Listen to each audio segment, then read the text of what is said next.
बूढ़े लोगों को भी मैंने देखा है, अगर पूछा था कार्य का भाव रे आज तुमोरों को, तो जीते हो तू बता थे और हारे हो तू बता। और अगर रुगड़ियाई हो गई होए, बेईमानी हो गई होए, तो अभी बताई जाती। यह बात में जीतती है या उसके संस्मरण क्या रहते हैं, उनके एक्सपीरियंस क्या रहते हैं। जब वो टीम वापस लौट कर आती है तो गांव के बूढ़े से बूढ़े लोगों को भी मैंने देखा है, अगर पूछा था कार्य का भाव रे आज तुमोरों को, तो जीते हो तू बता थे और हारे हो तू बता। और अगर रुगड़ियाई हो गई होए, बेईमानी हो गई होए, तो अभी बताई जाती।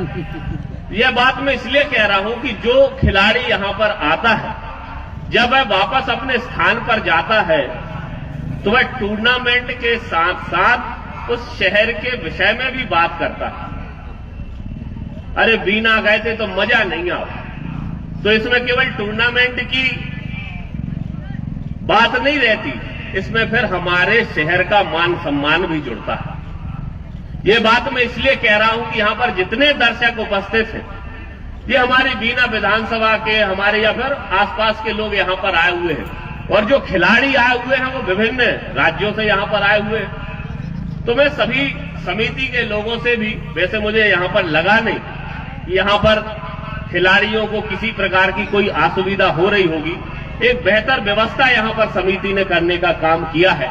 निश्चित रूप से ये अन्य राज्य के, अन्य शहरों के खिलाड़ी जब यहां से खेलकर जाएंगे, तो इस टूर्नामेंट के साथ साथ हमारे बीना नगर के विषय में भी अच्छा भाव और सुखद अनुभूति लेकर जाएंगे। यह हमारे बीना नगर के लिए एक प्रकार की बेहतर उपलब्धि है। और यह उपलब्धि दिलाने का काम अगर किसी ने किया है, तो हमारे गौरव शिरोठिया जी ने किया है। अपने गांव का, अपने शहर के नाम का गौरव बनाने के तरह तरह के उपाय हो सकते हैं, तरह तरह के कार्यक्रम हो सकते हैं। एक खेल के प्रति, एक खेल के माध्यम से अपने शहर का नाम रोशन कैसे करना है, अपनी जन्मभूमि का नाम रोशन कैसे करना है, अपनी मातृभूमि का नाम कैसे रोशन करना है, यह प्रतियोगिता उस बात का एक सर्वोत्तम उदाहरण है। गौरव भैया ने जिस प्रकार की व्यवस्थाएं इस टूर्नामेंट में की है, यहां पर आने वाले खिलाड़ियों के लिए, यहां पर आने वाले अतिथियों के लिए, और तरह तरह के इनाम यहां पर हमारे जो दर्शक उपस्थित हैं उनके लिए, जो कैच लेने पर, एक हाथ से कैच लेने पर, दो हाथ से कैच लेने पर, तो ये एक अनूठा इन्होंने कार्य यहां पर किया है। निश्चित रूप से बधाई के पात्र हैं। लेकिन 10 ओवर का मैच मैंने पूरा यहां पर देखा, तो मुझे ऐसा लगता है कि 2-4 गुनिया भी यहां पर काम कर रहा है कि कोई कैच ले न पाए।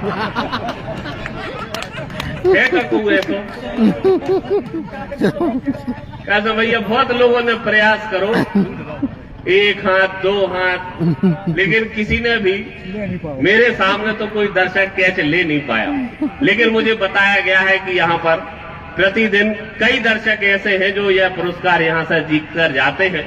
और हमारे कमेंटेटर भाई उस समय कह भी रहे थे कि लोग खेतों का काम छोड़कर यहां पर आ रहे हैं, खेतों में दवाई डालने नहीं जा रहे, यहां पर पुरस्कार प्राप्ति की आशा में निश्चित रूप से यहां पर आ रहे हैं। तो यह सारी चीजें जब यह टूर्नामेंट खत्म होगा, तो निश्चित रूप से अगले साल के टूर्नामेंट तक यह चीजें याद की जाएंगी कि इस प्रकार की प्रतियोगिताओं में तरह तरह के नवाचार भैया गौरव जी ने किए थे। मैं पुनः बहुत बहुत शुभकामनाएं देता हूं यहां पर उपस्थित समस्त खिलाड़ियों के लिए, समस्त दर्शकों के लिए, और गौरव भैया के लिए, और उनके लिए तो भविष्य की भी बहुत बहुत शुभकामनाएं मेरी ओर से हैं। हम चाहते हैं कि हमारे गौरव भैया हमारे जिस प्रकार जिले का गौरव बढ़ा रहे हैं, आने वाले समय में और ऊंचाइयों को हासिल करें। हम सभी बहुत लंबे समय से एक दूसरे के साथ काम कर रहे हैं, और गौरव में जो संगठन करने की, संगठन चलाने की, और जो संगठनात्मक कार्यों को करने का हर व्यक्ति की एक जो शैली होती है, वह गौरव भैया की ऐसी शैली है कि देखिए, मैं आज थोड़ी खुलकर भी बात करूं कि हमारे पूर्व में जब पिछली सरकार थी, तो सरकार में 3 मंत्री सागर जिले से हुआ करते थे। वर्तमान में एक है, 3 मंत्री, बड़े मंत्री, तीनों कैबिनेट मंत्री, फिर विधायक, और इन सबके बीच में जिले के अध्यक्ष के रूप में उनसे बहुत जूनियर और लगभग उनके पुत्र की उम्र के व्यक्ति को जिले के अध्यक्ष की कमान पार्टी ने सौंपी। लेकिन कुछ चीजें राजनीतिक रूप से ऐसी भी थी कि जो बड़े नेता थे उनकी कभी आपस में ज्यादातर बातचीत नहीं होती थी, कभी कभी संवाद नहीं होता था। तो संवादहीनता के बाद भी सागर जिले में मध्य प्रदेश में भारतीय जनता पार्टी का सबसे अच्छा संगठन अगर किसी ने खड़ा करने का काम किया, तो आपसी सामंजस्य बनाने का काम अगर किसी ने किया, तो वो हमारे गौरव भैया था।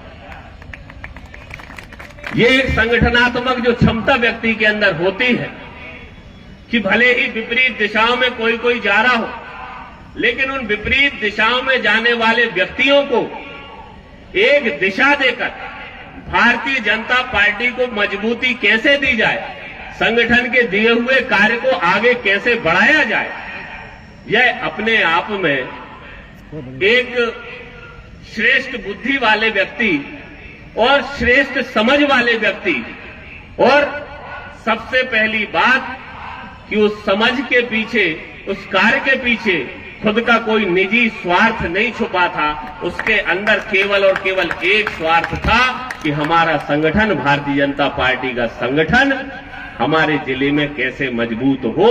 8 में से 8 विधानसभाओं में भारतीय जनता पार्टी के संगठन को कैसे मजबूत किया जाए, इसी का परिणाम यह है कि 8 में से 7 विधानसभाएं भारतीय जनता पार्टी पिछले विधानसभा चुनाव में जीती। मैं बहुत बहुत साधुवाद देता हूं गौरव भैया के लिए और उनके भविष्य की बहुत बहुत मंगल कामनाएं करता हुआ गणेश जी से प्रार्थना करता हूं कि हमारा साथ, हमारा सहयोग, हमारे संबंध, हमारी मित्रता सदैव परमात्मा की कृपा से ऐसी बनी रहे। आप सभी के लिए बहुत बहुत धन्यवाद, बहुत बहुत शुभकामनाएं।